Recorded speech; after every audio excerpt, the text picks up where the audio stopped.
تب آمنہ نے دل میں آیت الکرسی پڑھنی شروع کر دی۔ بچے کی آنکھیں بند ہو گئیں اور اس کے ہونٹ حرکت کرنے لگے۔ میری ماں نے مجھے ندی میں ڈھونڈا تھا مگر میں لاش بن چکا تھا۔ وہ روتی رہی، کسی نے نہیں بتایا کہ میں کہاں ہوں۔ آمنہ نے گھبرا کر پیچھے دیکھا، کوئی نہ تھا۔ بچے نے ایک بار پھر سر اٹھایا۔ میری اماں ابھی بھی ندی پر آتی ہے، ہر جمعرات کو سفید کپڑے پہن کر۔ آج وہ پھر آئے گی۔ آمنہ نے اپنے حواس جمع کیے اور پوچھا، کیا تمہیں سکون چاہیے؟ بچے نے کہا، میں صرف ماں کی گود میں واپس جانا چاہتا ہوں۔ تبھی آمنہ کو یاد آیا جب نانی کہتی تھی کہ اگر کسی روح کو اس کی آخری خواہش پوری ہو جائے تو وہ آزاد ہو جاتی ہے۔ اس نے بچے سے وعدہ کیا، میں تمہاری ماں کو لے آؤں گی۔ وہ تیزی سے گاؤں کی طرف بڑھی۔ گلیوں میں لوگوں سے اس بچے کے بارے میں پوچھا، نام بتایا، سلیم۔ آخر ایک بوڑھی عورت نے سر ہلایا۔ سلیم 5 سال پہلے ندی میں ڈوب گیا تھا، تب سے اس کی اماں ہر جمعرات ندی پر آتی ہے۔ آمنہ اس بوڑھی ماں کے پاس گئی، سارا ماجرا بیان کیا، بس اتنا کہا کہ آج ندی پر ضرور جانا، سلیم تمہیں پکار رہا ہے۔ عورت کے تو ہاتھ لرزنے لگے تھے، آنکھوں سے آنسو بہنے لگے تھے۔ اس نے فوراً چادر اوڑھی اور آمنہ کے ساتھ چل پڑی۔ اور پھر ندی پر پہنچتے ہی وہ بچہ جھاڑیوں سے نکل آیا۔ اب وہ تھوڑا مختلف لگ رہا تھا، جیسے اس کی شبیہ مضبوط ہو رہی ہو۔ ماں نے جو ہی اسے دیکھا، چیخ مارتے ہی زمین پر بیٹھ گئی۔ بچہ خاموشی سے اس کے قریب گیا اور ماں کی گود میں سر رکھا۔ آنکھیں بند ہو گئیں اور ایک نرم روشنی کا ہالہ دونوں کے گرد پھیل گیا۔ تبھی آمنہ نے دیکھا بچے کا جسم آہستہ آہستہ فضا میں تحلیل ہونے لگا۔ ماں کی آغوش میں۔ ماں روتی رہی مگر اب اس کے آنسوؤں میں سکون تھا۔ وہ بار بار کہتی، میرا بیٹا مجھے مل گیا، میرا بیٹا آزاد ہو گیا۔ آمنہ خاموشی سے کھڑی رہی۔ اس کے دل میں تو عجیب سا سکون تھا، جیسے اس نے ایک بوجھ اتار دیا ہو۔ جب وہ دونوں ندی سے واپس گاؤں کی طرف آ رہے تھے، راستے میں آمنہ کو ہوا میں وہی سرگوشی سنائی دی، تمہاری آزمائش جاری ہے، کل رات پھر کوئی تمہیں پکارے گا، تیار رہنا۔ آمنہ نے نظریں آسمان کی طرف اٹھائیں جیسے رب سے کوئی اشارہ لینا چاہتی ہو۔ اسے لگا تھا شاید یہی تقدیر ہے، گمشدہ روحوں کی رہائی۔ ندی سے واپسی پر اس کے قدم خاصے بھاری تھے مگر دل میں عجیب سا سکون بھی تھا۔ لمحوں کے لیے نہ ہی سہی، اس رات وہ سوئی تو تھی اور اس کے خواب میں نہ کوئی آواز آئی نہ کوئی سایہ، صرف ایک منظر تھا۔ ایک دروازہ بند، گرد سے اٹا ہوا، جس کے کواڑوں پر خون کے دھبے تھے۔ صبح ہوتے ہی وہ نیند سے ہڑبڑا کر جاگی، پسینے سے شرابور، جیسے کسی نے اسے جھنجھوڑا ہو۔ اسے فوراً یاد آیا، یہ دروازہ گاؤں کی پرانی مسجد کے پچھواڑے میں ہے جہاں اب کوئی نہیں جاتا، نہ صفائی ہوتی ہے نہ اذان کی آواز آتی ہے۔ آمنہ نے دل مضبوط کیا، وضو کیا اور سیدھا اس ویران مسجد کا رخ کیا۔ مسجد کے اندر داخل ہوتے ہی ایک پوسیدہ خوشبو اس کے ناک سے ٹکرائی تھی اور ٹھنڈی ہوا کے جھونکوں نے اسے کپ کپانے پر مجبور کر دیا۔ اس نے دروازے کی تلاش شروع کی، دیواروں پر ہاتھ پھیرے اور بالآخر اسے مسجد کے مغربی کونے میں وہی دروازہ ملا جو اس نے ہو بہو خواب میں دیکھا تھا، بند، مٹی سے اٹا، خون کے دھبوں سے لت پت۔ اس نے دروازے پر ہاتھ رکھا تو اسے یک بستہ ٹھنڈ محسوس ہوئی۔ اس نے قرآن کی کچھ آیات دہرائیں اور دروازہ آہستہ سے دھکیلا۔ دروازہ چیخ کی طرح کھلا، ایک ایسی آواز نکلی جیسے کسی نے صدیوں بعد سانس لی ہو۔ اندر بہت اندھیرا تھا اور سوائے فرش پر بنے چند خاکی نشانوں کے جو کسی کی انگلیوں سے بنائے گئے تھے، اسے قدموں کی چاپ سنائی دی مگر وہ اکیلی تھی۔ پھر اچانک دیواروں سے سرگوشیاں اٹھنے لگیں، ہمیں قید کیا گیا ہے۔ ہم نے مسجد کی اذان بند ہونے پر احتجاج کیا مگر پھر ہمیں یہیں دفن کر دیا گیا۔ آمنہ کا دل تیزی سے دھڑکنے لگا۔ تبھی ایک شبیہ سامنے آئی، سفید کپڑوں میں ملبوس، آنکھوں سے خون بہاتا ایک نوجوان جس کے چہرے پر سوال اور فریاد ایک ساتھ جھلک رہے تھے۔ آمنہ نے ہمت کر کے اس کے قریب جا کر پوچھا، تمہیں کیا چاہیے؟ شبیہ بولی، ہم 6-7 نمازی تھے جو ہر روز فجر کی اذان دیا کرتے تھے، لیکن ایک رات کچھ لوگوں نے مسجد پر قبضہ کیا، ہمیں مارا اور اسی کمرے میں دفن کر گئے۔ اذان رک گئی اور ہماری روحیں قید ہو گئی۔ صرف کوئی نیک دل اذان بلند کرے تو ہمیں رہائی ملے گی۔ تبھی آمنہ نے فیصلہ کیا کہ وہ اذان خود دے گی، چاہے اس کی آواز کانپے یا جو بھی ہو۔ اس نے اذان دینی شروع کی۔ مسجد کی ویرانی میں جیسے زندگی کی رمق دوڑ گئی۔ جو ہی اذان مکمل ہوئی وہ شبی دھیرے دھیرے ہلکی ہونے لگی اور آنکھوں سے خون کے آنسو غائب ہونے لگے۔ اس کے لبوں پر کلمہ شکر تھا اور ایک زوردار جھونکا آیا۔ دروازہ زور سے بند ہوا۔ دیوار پر اب ایک تحریر ابھری تھی۔ اس میں لکھا تھا، جس نے اذان دی اور وہ ہماری دعا کا وارث بنا، اسے اگلا دروازہ کھولنے کا حق ہے۔ آمنہ کو لگا جیسے ابھی یہ سفر ختم نہیں ہوا۔ جب وہ مسجد سے نکلی باہر دو مرد کھڑے تھے، گاؤں کے بزرگ۔ انہوں نے آمنہ کو دیکھا اور ایک دوسرے کو حیرت سے گھورا۔ ایک نے کہا، ہمیں مسجد میں اذان سنائی دی مگر وہ تو برسوں سے بند ہے۔ آمنہ چپ چاپ چل دی تھی۔ ایک تو اس نے 3 روحوں کو نجات دلا دی تھی مگر اب سوال یہ تھا کہ اگلا اسے کون پکارے گا؟ رات کے اندھیرے میں کوئی ایک اور صدا اس کے خواب میں آئے گی؟ آمنہ کے دل میں مسجد کے دروازے کی اذان ابھی بھی گونج رہی تھی۔ اس رات وہ کمرے میں بیٹھی خاموشی سے اپنی سوچوں میں گم تھی کہ اچانک باہر گلی میں شور سنائی دیا۔ اس نے کھڑکی سے جھانک کر دیکھا، گاؤں کے کچھ لوگ ایک اجنبی شخص کے گرد جمع تھے۔ وہ شخص کالا کرتا پہنے، آنکھوں پر سیاہ چشمہ لگائے، چھوٹی سی صندوقچی لیے کھڑا تھا اور بلند آواز میں کہتا تھا کہ اس کے دم سے ہر درد دور ہوگا، ہر نحوست ٹل جائے گی۔ آمنہ کے دل میں بے چینی ہوئی۔ کچھ تھا اس آدمی میں جو اسے بے آرام کرتا تھا۔ وہ لوگ جو چند دن پہلے روحوں کی باتوں کو خرافات کہتے تھے، آج اس کے دم پر یقین لے آئے تھے۔ اگلی صبح جب وہ بازار گئی تو سننے میں آیا کہ گاؤں کے 2 بچے جن پر دم کیا گیا تھا، رات کو نیند میں چلتے چلتے لاپتہ ہو گئے ہیں۔ گھروں میں سوگ کا ماحول تھا۔ لوگ حیران تھے مگر وہ مرد ابھی بھی گاؤں کے بیچوں بیچ اپنا دم کر رہا تھا۔ آمنہ کے دل میں شک پیدا ہوا۔ وہ گھر لوٹ آئی، اپنی نانو کی پرانی کتاب نکالی اور ایک باب میں ذکر پایا، جو اندھی آنکھوں سے دم کرتا ہے وہ روحوں کی تجارت کرتا ہے۔ ایسے شخص کے دم سے جسم نہیں روح متاثر ہوتی ہے۔ آمنہ کے رونگٹے کھڑے ہو گئے۔ وہ شخص ہرگز کوئی عام فقیر نہیں تھا، وہ سوداگر تھا جو روحوں کو قید کر کے ان کا سودا کرتا تھا۔ آمنہ نے رات کو خواب میں دروازہ دیکھا جو کہ لوہے کا تھا، اس کے اوپر چھوٹے چھوٹے پنجے بنے تھے جیسے کوئی بچہ اس پر ہاتھ مار رہا ہو۔ خواب سے جاگ کر آمنہ فوراً فرحان کے گھر گئی جو اس کا ہم عمر کزن تھا۔ کچھ عرصے سے اس کے سفر میں خاموش شریک تھا۔ آمنہ نے سارا ماجرا اسے سنایا۔ اگلی رات جب وہ شخص گاؤں کے ایک سنسان حصے میں دم کر رہا تھا، فرحان اور آمنہ درختوں کی اوٹ میں چھپے یہ سب دیکھ رہے تھے۔ اور دم کرنے کے بعد وہ فقیر خاموشی سے اپنا صندوق اٹھا کر جنگل کو روانہ ہو گیا۔ دونوں نے اس کا پیچھا کیا اور تقریباً آدھے گھنٹے کے بعد وہ پرانے ویران مزار کے قریب پہنچا۔ وہاں جا کر اس نے صندوق کو زمین پر رکھا، کچھ بڑبڑایا اور دروازہ کھولا۔ فرحان نے سنا بچوں کی چیخیں آ رہی تھیں اور پھر وہ وہی دروازہ تھا جو آمنہ نے کل خواب میں دیکھا تھا۔ وہ دونوں آہستہ سے مزار کے اندر داخل ہو گئے۔ اندر کی فضا سانس لینے کے قابل نہیں تھی۔ بخارات، خون اور راکھ کی ملی جلی گندی بدبو، اندھیرے میں ٹمٹماتے لال چراغ، دیواروں پر روحوں کے نقش و نگار اور درمیان میں وہی شخص جو اب چشمہ اتار چکا تھا۔ اس کی آنکھیں سفید خالی تھیں اور اندھی تھیں۔ وہ چلا رہا تھا، تمہیں لگتا ہے میں اندھا ہوں؟ میں وہ سب دیکھتا ہوں جو تم چھپاتے ہو۔ ان بچوں نے تم جیسے لوگوں کی وجہ سے دنیا میں اذیت جھیلی، اب وہ میری دنیا میں سکون پائیں گے۔ وہ غصے سے دھاڑا اور اس کے پیچھے کھڑا کالا سایہ لمبا ہو کر آمنہ کی طرف بڑھا، مگر فرحان نے جلدی سے اپنی جیب سے قرآن کا چھوٹا نسخہ نکالا اور سورہ یاسین کی تلاوت شروع کی۔ کمرے کی فضا کانپنے لگی۔ وہ سایہ رک گیا۔ آمنہ نے اس موقع پر ایک سفید مٹی کی بوتل نکالی جو اسے نانی کی کتاب سے ملی تھی۔ اس نے بوتل کھولی، اس میں قرآن کی کچھ آیات محفوظ تھیں۔ بوتل کی روشنی اور چمک پورے کمرے میں پھیل گئی۔ روشنی میں بچوں کی روحیں بلند ہوئیں۔ بچوں کے چہرے پر سکون کے آثار تھے۔ وہ اندھا فقیر فرش پر گرا چیختا رہا، اس کا جسم آہستہ آہستہ راکھ میں بدلنے لگا۔ جب سب کچھ تھما تو آمنہ اور فرحان نے دیکھا دیوار پر ایک جملہ لکھا تھا، جہاں ظلم ہو وہاں روشنی لے جانا نیکی ہے۔ وہ دونوں چپ چاپ باہر نکلے۔ گاؤں کی فضا میں خاموشی تھی۔ آمنہ جانتی تھی اس نے پھر ایک دروازہ بند کیا ہے، مگر ہر دروازے کے بعد نیا امتحان تھا۔ اور پھر جس کا خواب اسے اگلی رات نظر آنے والا تھا۔ مزار کی رات گزر گئی مگر آمنہ میں کچھ جاگ گیا تھا جو اب سو نہیں سکتا تھا۔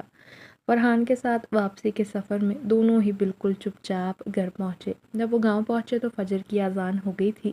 آمنہ نے مسجد کے دروازے پر لمحہ توقف کیا۔ سورج کی پہلی کرن اس کی آنکھوں میں پڑی اور اس لمحے ایک سرگوشی نے اسے چونکا دیا۔ کتاب ڈھونڈو، وہ تمہیں دکھائی دے گی جہاں تم نے آخری اذیت دیکھی ہو۔ اسے وہ مزار یاد آیا، وہ مقام جہاں وہ کالے چشمے والے جادوگر کا خاتمہ کر کے آئے تھے۔ مگر وہی دن سورج ڈھلتے وہ دوبارہ فرحان کو ساتھ لیے وہاں پہنچی۔ مزار اب سنسان تھا۔ زمین پر راکھ کی تہہ جمی ہوئی تھی جس پر چلنے سے پرانی چیخوں کی باز گشت سنائی دیتی۔ کمرے کے بیچ میں وہی جگہ جہاں صندوق پڑا تھا، وہاں مٹی ہلی ہوئی تھی۔ آمنہ نے جھک کر زمین کو کھودنا شروع کیا۔ اس کے ہاتھ کسی سخت چیز سے ٹکرائے۔ جب انہوں نے مٹی ہٹائی، سیاہ رنگ کی موٹی کتاب نکلی جس کا کوئی عنوان نہیں تھا۔ کتاب کا پہلا صفحہ خالی تھا۔ جو ہی آمنہ نے دوسرا صفحہ پلٹا، وہاں ایک لاش کی تصویر تھی اور نیچے ایک جملہ لکھا تھا، یہ وہ ہے جسے رات کی صدا نے مارا۔ صفحہ پلٹتے گئے، ہر صفحے پر ایک نئی تصویر، ایک نیا پیغام تھا۔ آمنہ کا دل دھڑکنے لگا۔ اس سمجھ چکی تھی یہ کتاب ایک زندہ ہدایت نامہ ہے، اور کتاب کے نیچے لکھا تھا، جس دن یہ کتاب جلے گی، قید شدہ روحیں آزاد ہوں گی اور نئی قید شروع ہوگی۔ فرحان نے تجویز دی کہ ہم دونوں کتاب کو دریا میں بہا دیتے ہیں، مگر آمنہ جانتی تھی یہ عام کتاب نہیں، اسے جلا کر ہی ختم کیا جا سکتا ہے، وہ بھی صرف سورج کے غروب ہونے کے وقت، جب روشنی اور اندھیرے کے درمیان لمحاتی دراڑ پیدا ہوتی ہے۔ وہ دونوں پہاڑی کنارے پر پہنچ گئے جہاں سے سورج غروب صاف دکھائی دیتا تھا۔ جیسے جیسے سورج نیچے جاتا گیا، کتاب کے سرے ورق پر سیاہی کم ہوتی گئی اور تحریریں روشن ہونے لگیں۔ آمنہ نے بوتل سے وہی پاک مٹی نکالی جو اسے نانی کے صندوق سے ملی تھی۔ فرحان نے قرآن کی آیات تلاوت کرتے ہوئے ماچس جلائی اور جو ہی کتاب کو جلایا، کتاب سے دھواں نکلا جو فضا میں بکھر گیا۔ فضا میں پرانے نام گونجنے لگے اور گمشدہ روحوں کی آوازیں جو برسوں سے قید تھیں، مگر اگلا صفحہ اب اس کی قسمت کا اپنا تھا۔ پھر ایک جملہ ابھرا، وہ پتھر جس پر کتاب رکھی تھی۔ تم جیتے ہو۔ آمنہ نے فرحان کی طرف دیکھا۔ وہ جانتی تھی اب اس کا سامنا کسی اور سے نہیں بلکہ اپنے اندر چھپے ہوئے سائے سے ہوگا۔ دیکھا، سامنے دیوار پر پرانا آئینہ نظر آیا جس پر اب تک اس کی نظر نہ پڑی تھی۔ آئینے کی سطح دھندلی تھی جیسے کوئی سانس لے رہا ہو۔ آمنہ جب آئینے کے سامنے گئی تو جیسے پتھر کی ہو گئی تھی۔ سامنے موجود چہرہ اس کا عکس نہیں بلکہ اس کی ہم شکل ایک اور لڑکی تھی جس کی آنکھیں سفید، سنجیدہ اور پراسرار تھیں۔ آمنہ نے آنکھیں مسلی، چہرہ جھٹکا، مگر وہ منظر غائب نہیں ہوا۔ اس نے ایک قدم پیچھے لیا، مگر دل نے حکم دیا، رک جاؤ، یہ وہ دروازہ ہے جس کا وعدہ کیا گیا تھا۔ اگلے دن اس نے فرحان کو سب کچھ بتایا۔ دونوں نے فیصلہ کیا کہ ہم دونوں آئینے کی حقیقت جاننے کے لیے گاؤں کے پرانے بزرگ مولوی ہاشم سے رجوع کریں گے، جو کبھی ماضی میں روحوں کے بارے میں کتاب لکھا کرتے تھے۔ جب وہ دونوں ان کے پاس پہنچے، آمنہ نے تفصیل سے آئینے کا ماجرا سنایا۔ ہاشم صاحب نے بہت خاموشی سے ان کی بات سنی۔ انہوں نے آمنہ کو پرانی کتاب نکال کر ایک باب دکھایا جس کا عنوان تھا عکس کی قید۔ اس میں لکھا تھا، اگر کسی روح کا عکس آئینے میں قید ہو جائے تو وہ صرف اپنے جیسے انسان سے مخاطب ہو سکتی ہے۔ اور آمنہ کا دل دھڑکنے لگا۔ وہ جان چکی تھی وہ لڑکی جو آئینے میں قید ہے اسے کوئی راز بتانا چاہتی ہے، اور پھر اسی رات آمنہ کمرے میں اکیلی تھی۔ اس نے لالٹین جلائی اور آئینے کے سامنے بیٹھ گئی۔ اس بار نہ وہ گھبرائی نہ پیچھے ہٹی۔ آئینے کے اندر وہی لڑکی موجود تھی۔ اس بار اس کی آنکھوں میں نمی تھی، ہونٹوں پر نرم مسکراہٹ۔ پھر آہستہ آہستہ آواز ابھری، مدھم مگر صاف، میرا نام لیلا ہے، میں تمہاری نانی کی چھوٹی بہن تھی۔ میں سچ بولنا چاہتی تھی مگر مجھے روک دیا گیا، میری زبان کاٹ دی گئی۔ تم قید کیوں ہو؟ اس نے پوچھا۔ لیلا نے اپنی کہانی سنانی شروع کی۔ میری شادی ایک امیر ذمہ دار سے طے ہوئی جو ظالم اور سنگ دل تھا۔ میں نے اماں کو انکار کیا مگر کسی نے میری نہ سنی۔ شادی سے ایک دن پہلے میں نے گھر سے بھاگنے کی کوشش کی مگر مجھے پکڑ کر کمرے میں قید کر دیا گیا جہاں میری زبان کاٹ دی گئی تاکہ میں کسی سے کچھ نہ کہہ سکوں۔ میں چیختی رہی، تڑپتی رہی مگر کوئی نہ آیا۔ جب میں مری، میرے وجود کو آئینے میں قید کر دیا گیا تاکہ میرا سچ کبھی باہر نہ آئے۔ اور مجھے رہائی تب ملے گی جب کوئی میرے سچ کو دنیا کے سامنے کہے گا، جب میری کہانی کسی کو سنائی جائے گی۔ آمنہ نے وعدہ کیا، میں تمہارے لیے کچھ بھی کروں گی، اور اس نے فرحان کو سب بتا دیا تھا۔ اگلی صبح وہ گاؤں کی جامع مسجد میں لوگوں کے سامنے لیلا کی کہانی سنائیں گے۔ دونوں نے فیصلہ کیا، اور اگلے دن فجر کے بعد آمنہ نے مسجد کے سامنے کھڑے ہو کر ایک ایک لفظ بیان کیا۔ کچھ لوگ حیران ہوئے، کچھ نے انکار کیا، کچھ نے اسے دیوانی کہا، مگر جب اس نے لیلا کی پرانی انگوٹھی نکال کر دکھائی تو سب کو آہستہ آہستہ یقین ہونے لگا تھا۔ تب اس نے آئینے کے سامنے دوبارہ جا کر لیلا کو بتایا، میں نے سب کو سچ بتا دیا ہے، اور تبھی وہ آہستہ آہستہ آئینے سے غائب ہونے لگی، مگر ساتھ ہی آئینے کے نیچے ایک جملہ ابھرا، اب تم اپنے اندر کا سچ دیکھو گی۔ وہ جان گئی کہ اگلا دروازہ اس کے اپنے سچ کا ہے جو وہ برسوں سے دل میں دفن کیے بیٹھی تھی۔ وہ ساکت کھڑی آئینے میں جھانک رہی تھی، پہلی بار اپنے چہرے کو اس زاویے سے دیکھ رہی تھی جو اس نے خود کبھی نہیں دیکھا تھا۔ وہ خاموش تھی، اس کے ہونٹ جو اکثر چپ رہا کرتے تھے آج اس سے سوال کر رہے تھے کہ تم اپنا سچ کب بیان کرو گی۔ اور اسی رات اسے خواب میں ایک بوڑھی عورت دکھائی دی جس نے سفید لباس پہنا تھا، چہرہ دھند میں چھپا ہوا تھا۔ اس نے آمنہ سے کہا، سچ سے بھاگنا نہیں، سچ سے لڑنا ہے۔ آمنہ نے ہڑبڑا کر آنکھیں کھولی، اس کا دل تیزی سے دھڑک رہا تھا۔ وہ سمجھ گئی تھی کہ اگلی آزمائش ظاہری نہیں بلکہ باطنی ہے۔ صبح ہوتے ہی وہ پہاڑی ندی کے کنارے چلی گئی جہاں وہ اکثر خاموشی سے پناہ لیتی۔ فرحان بھی اس کے ساتھ تھا۔ آمنہ نے فرحان کو کاغذ دیا جس پر لکھا تھا، کچھ سچ ایسے ہوتے ہیں جو ہم خود سے بھی چھپاتے ہیں کیونکہ ہمیں ڈر ہوتا ہے اگر وہ باہر آ جائیں گے تو ہم ٹوٹ جائیں گے۔ فرحان نے اس کا ہاتھ تھام کر کہا، تم نے جو سب کے لیے کیا، اب وہی ہمت اپنے لیے بھی جمع کرو۔ شام کو وہ آئینے کے سامنے جا کھڑی ہوئی، آنکھیں بند کی اور گہری سانس لی، اور پھر آئینے سے پوچھا، کیا میری ماں واقعی مجھ سے محبت کرتی تھی؟ سوال جوں ہی ذہن میں آیا، آئینے سے سسکیوں کی آواز آنے لگی۔ آمنہ نے آنکھیں کھولیں اور آئینے میں ایک اور منظر ابھرا، بچپن کا منظر جب وہ بیمار تھی، اس کی ماں اسے چھوڑ کر بازار چلی گئی۔ تب آمنہ کو لگا تھا کہ وہ غیر ضروری ہے، بوجھ ہے۔ شاید اسی دن اس نے فیصلہ کیا کہ وہ کسی سے کچھ نہ مانگے گی، نہ محبت، نہ توجہ۔ آمنہ کی آنکھوں سے آنسو بہنے لگے تھے۔ آئینہ کہنے لگا، تم نے اتنی روحوں کو بچایا، لوگوں کو سچ دکھایا، مگر اپنے دل کے زخم کو کبھی کھولنے کی ہمت نہ کی۔ وہی بوڑھی عورت آئینے میں دکھائی دی جس کا چہرہ واضح تھا، وہ نانی تھی۔ نانی نے آہستہ سے کہا، انسان کو محبت نہ ملے تو وہ بکھرنے لگتا ہے، مگر تم نے بکھرنے کی بجائے تم دوسروں کے کام آئی۔ تم نے جو کیا وہ بہت عظیم ہے، مگر اب وقت ہے کہ خود سے صلح کرو، اپنی ماں کے لیے دل میں جو درد ہے اسے قبول کرو، اور جو سچ دل میں چھپا رکھا ہے اسے دل سے نکال دو۔ آمنہ نے آئینے کو ہاتھ لگایا، اس کی انگلیاں شیشے میں جذب ہو گئیں، منظر بدل گیا۔ اب وہ ایک کمرے میں کھڑی تھی، سامنے ایک 7 سالہ بچی تھی جو کونے میں بیٹھی رو رہی تھی۔ وہ بچی آمنہ ہی تھی۔ آمنہ نے اس کے قریب جا کر اسے گلے لگایا۔ جوں ہی اس نے گلے لگایا کمرے میں سناٹا چھا گیا، اور تبھی آمنہ کے دل میں سکون اترنے لگا۔ اس نے اپنا سچ قبول کر لیا تھا۔ اور پھر اسی رات جب وہ سونے لگی دروازے پر ہلکی دستک ہوئی۔ فرحان کھڑا تھا، ہاتھ میں پرانا چوگا لیے۔ اس نے کہا، یہ نانی کا چوگا ہے جو وہ تمہارے لیے چھوڑ گئی تھی۔ جب تم سچ کے سفر پر نکلو اسے پہننا، اس سے تمہیں ہدایت ملے گی۔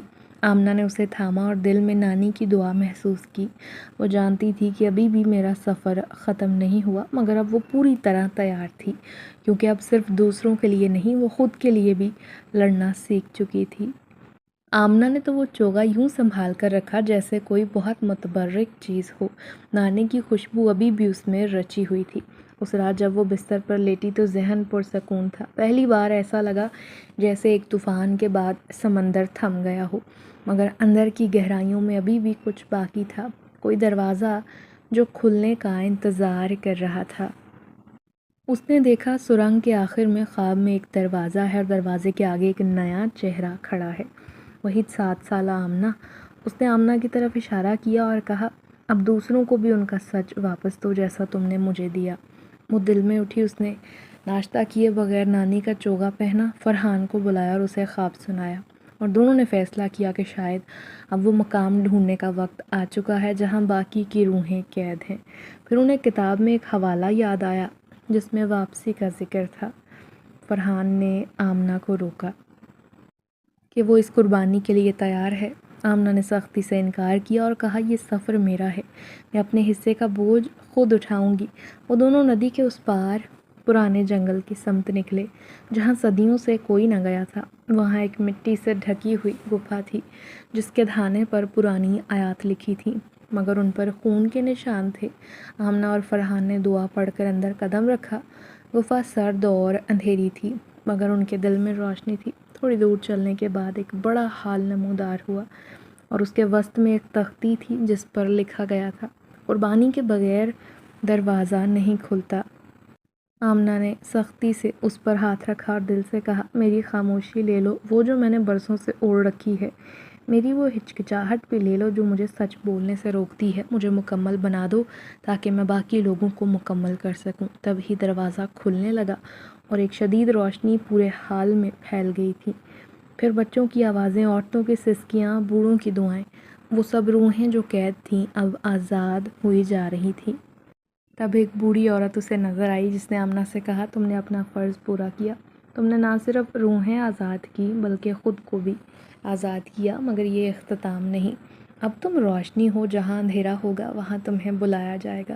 آمنہ نے پیچھے فرحان کو دیکھا جو اسے دیکھ کر مسکرا رہا تھا۔ وہ دونوں جب غار سے باہر نکلے سورج غروب ہو رہا تھا، آسمان نارنجی، زمین خاموش اور ان کے قدموں کے نیچے وہی مٹی جو اب پہلے جیسی نہ تھی۔